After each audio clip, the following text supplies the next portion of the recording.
to read the book called leil, lowndes, How to Talk to Anyone. There are 92 little tricks for big success in relationships. How to talk to anyone, 92 little tricks. How to talk to anyone. Okay, how to talk to anyone, 92 little tricks. Introduction. How to get anything you want from anybody? Well, at least have the best crack at it. Have you ever admired those success people who seems to have it all? You see them chatting confidently at business meeting or comfortably at social parties. They are the ones with the best jobs, the nicest spouses, the finest friends, the biggest bank accounts, or the most fashionable zip codes. But wait a minute, a lot of them are not smarter than you. They are not more educated than you. They are not even better looking. So, what is it? Some people suspect they inherited it. Others say they married it over just plain lucky. Tell them to think again. What it boils down to is their more skillful way of dealing with fellow human beings. You see, nobody get to the top alone over the years. People who seem to have it all have captured the hearts and conquered the minds of hundreds of others who help boost them, rung by rung, to the top of whatever corporate or social ladder they chose. Wannabes wandering around at the foot of the ladder often gaze up and grouse that big boys and big girls at the top are snobs. When big players don't give them their relationship, love, or business, they call them freakies or accuse them of belonging to an old boy network. Some grumble they hit their heads against a glass ceilings. The complaining little leaguers never realize the rejection was their own fault. They'll never know they blew a fair, the friendship, or the deal because of their own communication fumbles. It is though well-liked people have a bag of tricks, a magic or Midas touch that turns everything to do into success. What in their bag of tricks? You will find a lot of things, a substance that solidifies friendship, wizardry that wins minds, and a magic that makes people fall in love with them. They also possess a quality that makes bosses hire and then promote. A characteristic that keeps clients coming back, and an asset that makes customer buy from them and not the competition. All have a few of those tricks in our bag, some more than others. Those with a whole lot of them are big winners in life. How to talk to anyone gives you 92 of these little tricks they use every day, so you too can play the game to perfection and get whatever you want in life. How the little tricks were unveiled. Many years ago, drama teacher exasperated at my bad acting in a college play shouted, "No, no, your body is behaving your words." Every tiny movement, every body position we hollow duties your private thoughts. Your face can make 7,000 different expressions, and each exposes precisely who you are and what you are thinking at any particular moment. Then he said something I'll never forget. And your body, the way you move is your autobiography in motion. How right he was. On the stage of real life, every physical move you make subliminally tells everyone in eye shot the story of your life. Dogs hear sounds our ear can't detect. Bats see shapes in the darkness that elude our eyes. And people make moves that are beneath human consciousness but have tremendous power to attract or repel. Every smile, every frown, every syllable you utter, or every arbitrary choice of word that passes between your lips can draw others toward you or make them want to run away. Men, did your gut feeling ever tell you to jump ship on a deal? Woman, did your woman's intuition make you accept or reject an offer? On a conscious level, we may not be aware of what the bunch is, but like the ear of the dog or the eye of the bat, the elements that make up subliminal sentiments are very real.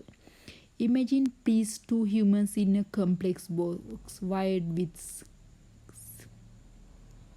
signals to record all the signals flowing between the two. As many as 10,000 units of information flow per second.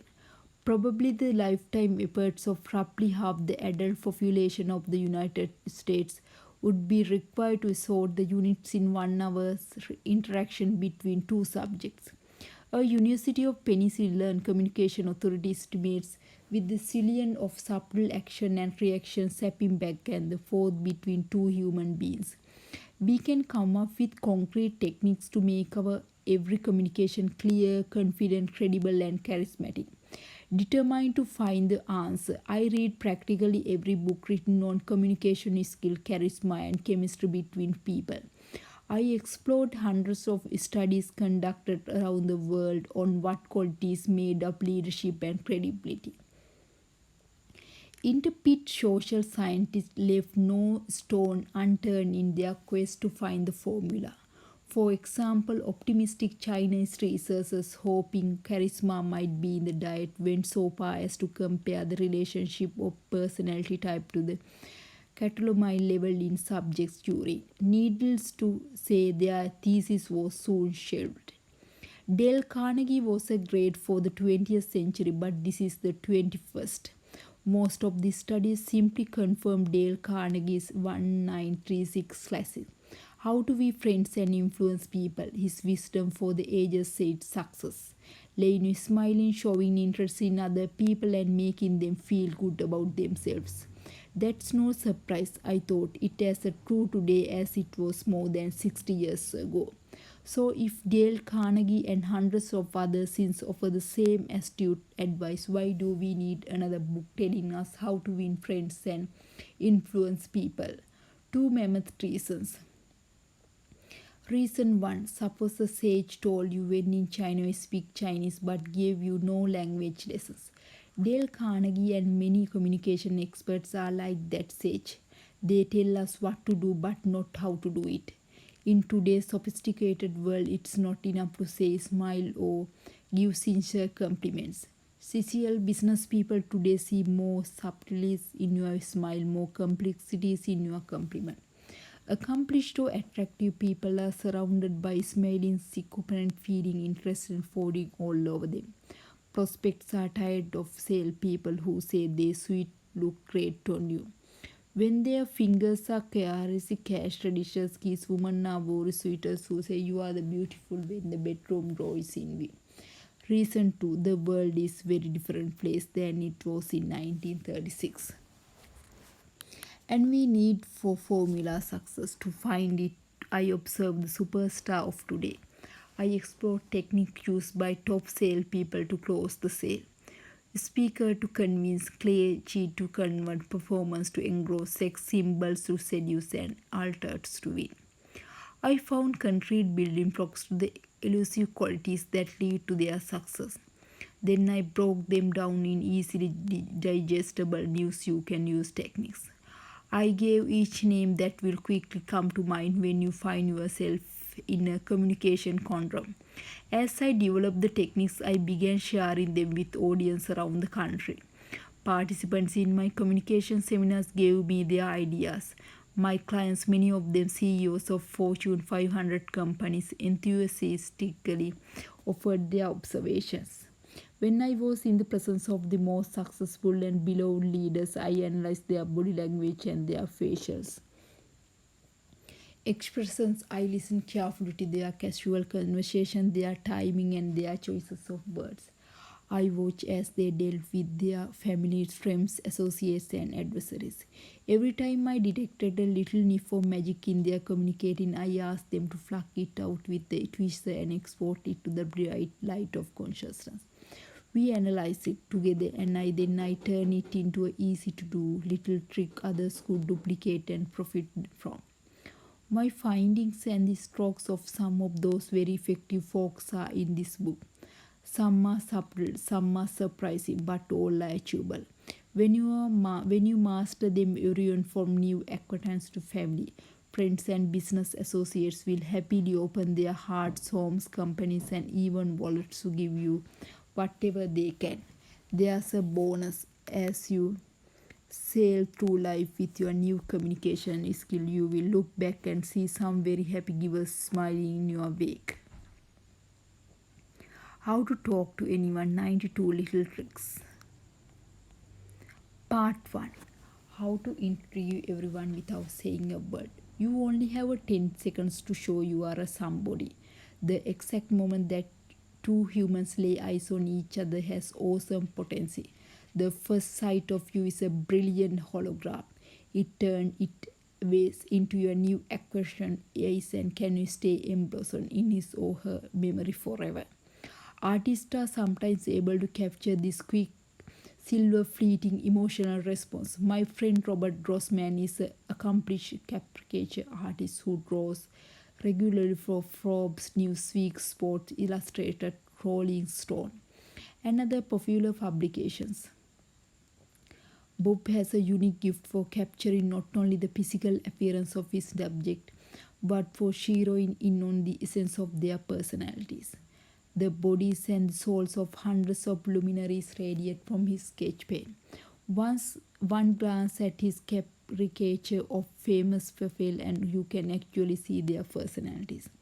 Sometimes at a party, Bob will do quick sketch on a cocktail napkin of a guest, hovering over Bob's shoulder, though one group gasps as they watch their friend's image and essence materialize before their eyes. When he has finished drawing, he puts his pen down and hands the napkin to the subject. Often a puzzled look comes over the subject's face. He or she usually mumbles some politeness like, "Well, that's great, but it really shouldn't be." The crowd conveniently, yes, it is, drawn the subject out, skill and illiterate. The confused subject is left to sit as we Bob himself or himself in the napkin. Once when I was visiting Bob's studio, I asked him to how he could capture people's personality so well. He said it's simple. I just look at them. No, I asked, how do you capture their personalities? Don't you have to do a lot of research about their lifestyle, their history?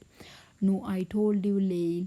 I just look at them. He went on to explain almost every fact of people personality is evident from their appearance, their posture, the way they move. For instance, he said, calling me over to a file where he keeps his caricature of political figures. See, Bob said, pointing to angels on various presidential body parts. Here's the positions of Clinton, showing me his half smile. The awkwardness of elder George Bush, pointing to his shoulder angel.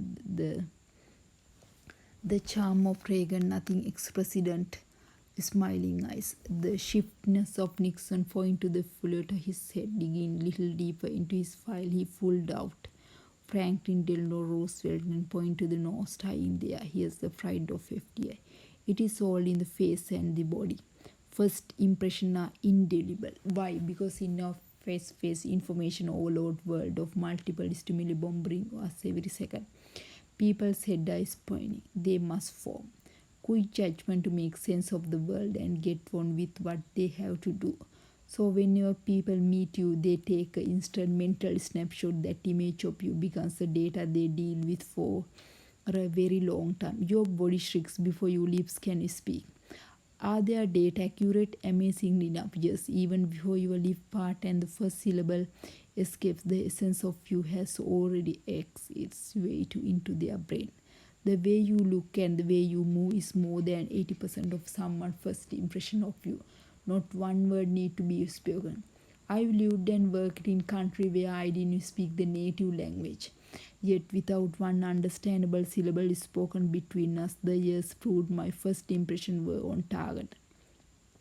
Whenever I met new colleagues, I could tell instantly how friendly they felt toward me, how confident they were, and approximately how much stature they had in the company.